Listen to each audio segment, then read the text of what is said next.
അസ്സലാമു അലൈക്കും വറഹ്മത്തുള്ളാ. പരിശുദ്ധമാക്കപ്പെട്ടിട്ടുള്ള മുഹറം ആദ്യത്തെ രാവ് ഇന്നത്തെ മഗ്‌രിബോട് കൂടി നമ്മളിലേക്ക് കടന്നു വരികയാണ്. മുഅ്മിനായിട്ടുള്ള ഒരാളുടെ ജീവിതത്തിൽ ഒരു വർഷം കഴിഞ്ഞു പോവുകയും ആയുസ്സിൻ്റെ ഒരു വർഷം കൊഴിഞ്ഞു പോയി അതുപോലെ തന്നെ പുതിയൊരു വർഷം ആരംഭിക്കുകയുമാണ്. അതുകൊണ്ട് തന്നെ പുതിയ കടന്നു വരുന്ന ഒരു വർഷത്തിനെ നമ്മൾ വരവേൽക്കുന്നതിന് വേണ്ടിയിട്ട് ചൊല്ലേണ്ട ഒരു ദിക്റുണ്ട്.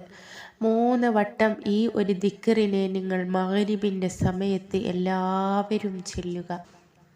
അതായത് ഒരു വർഷത്തേക്ക് അല്ലാഹു തആല നമ്മുടെ ജീവിതത്തിൽ നൽകാൻ പോകുന്ന പ്രയാസങ്ങളും പ്രതിസന്ധികളും ആപത്തുകളും മുസീബത്തുകളിൽ നിന്നും രക്ഷ കിട്ടുന്നതിനും വരുന്ന വർഷം മുഴുവനും സമാധാനവും സന്തോഷകരവുമായ ഒന്നായി തീരുന്നതിനും ദാരിദ്ര്യം, പട്ടിണി, കടക്കെണി എന്നിവയിൽ നിന്നും രക്ഷ കിട്ടുന്നതിനും സമാധാനവും സന്തോഷവും ജീവിതത്തിൽ ഉടനീളം ഉണ്ടാകുന്നതിനും വളരെയധികം ഫലവത്താകുന്ന ഒരു ദുആയാണിത്.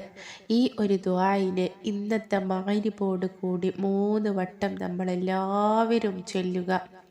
മഗ്‌രിബ് നിസ്കാര ശേഷം ഈ ഒരു ദുആ 3 വട്ടം ചൊല്ലുക. ചൊല്ലേണ്ട ദുആ ഇതാണ്: ബിസ്മില്ലാഹിർ റഹ്മാനിർ റഹീം വസല്ലല്ലാഹു അലാ സയ്യിദിനാ മുഹമ്മദിൻ വഅലാ ആലിഹി വസഹ്ബിഹി വസല്ലിം.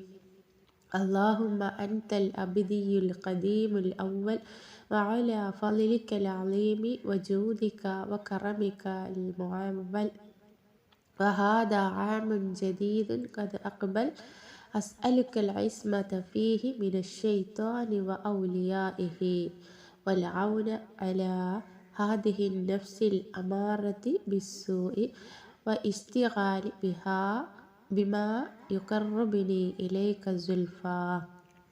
തെറ്റുകൂടാതെ ഇത് സ്ക്രീൻഷോട്ട് എടുക്കുക. അതിനുശേഷം നിങ്ങൾ ഇത് 3 വട്ടം ഓതുക, ചൊല്ലുക.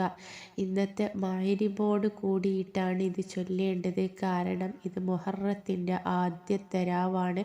ഒരു പുതുവർഷത്തിന് ആരംഭം കുറിക്കുന്നതിന് വേണ്ടി, പുതുവർഷത്തിനെ വരവേൽക്കുന്നതിന് വേണ്ടി ഓരോ മുഅ്മിനായിട്ടുള്ള ആളുകളും ഇത് ചൊല്ലുക.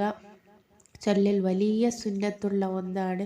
ഒരു വർഷത്തേക്ക് അല്ലാഹു തആല നമ്മുടെ ജീവിതത്തിൽ സമാധാനവും സന്തോഷവും നിലനിർത്തുവാൻ ഈ ഒരു ദുആ നമ്മളൊക്കെ സഹായകരമാകുന്നതാണ്. ജീവിതത്തിലെ ഈ ഒരു വർഷം കടക്കണിയിൽ നിന്ന് രക്ഷ കിട്ടുന്നതിനും ആപത്ത് മുസീബത്തിൽ നിന്ന് രക്ഷ കിട്ടുന്നതിനും സമാധാനം നിറഞ്ഞ സന്തോഷം നിറഞ്ഞ ജീവിതം ആയിത്തീരുന്നതിനും ഈ ദുആ വളരെയധികം സഹായകരമാകും.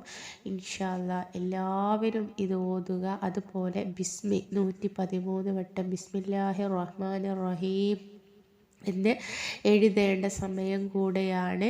അതും എല്ലാവരും എഴുതി വെക്കുക, മറന്നു പോകരുത്. നല്ല നിയ്യത്തോട് കൂടിയിട്ട് നിങ്ങൾ ചെയ്യുക. നിങ്ങളുടെ ആഗ്രഹം അല്ലാഹു തആല പെട്ടെന്ന് ഹാസിലാക്കി തരും ഇൻഷാ അല്ലാഹ് എന്ന പ്രാർത്ഥനയോട് കൂടി അസ്സലാമു അലൈക്കും വറഹ്മത്തുള്ളാഹി.